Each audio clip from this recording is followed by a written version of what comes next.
بسم اللہ الرحمن الرحیم۔ السلام علیکم ورحمۃ اللہ وبرکاتہ۔ دعا تقدیر کو بدل سکتی ہے۔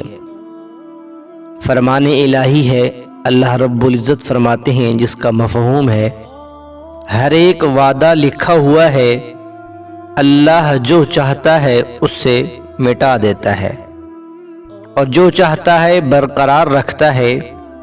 اسی کے پاس اصل کتاب لوح محفوظ ہے۔ سورۃ الرعد کی یہ آیت نمبر 38 تا 39 کا مفہوم ہے۔ رسول اکرم صلی اللہ علیہ وسلم نے فرمایا، تقدیر کو دعائی روک اور بدل سکتی ہے اور نیکی عمر میں اضافہ کرتی ہے۔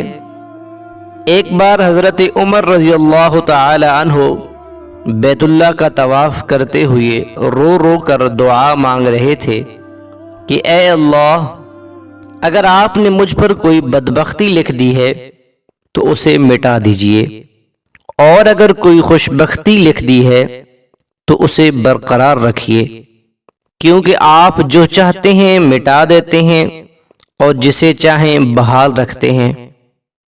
ام الکتاب لوح محفوظ آپ کے پاس ہے، اس لیے بدبختی کو سعادت سے اور گناہوں کو نیکی سے بدل دیجیے۔ اللہ رب العزت سے دعا ہے کہ اللہ رب العزت ہم سب کو نیک اعمال کرنے کی توفیق نصیب فرمائیں اور رمضان المبارک کا کما حق ادا کرنے کی توفیق نصیب فرمائیں۔ السلام علیکم ورحمۃ اللہ۔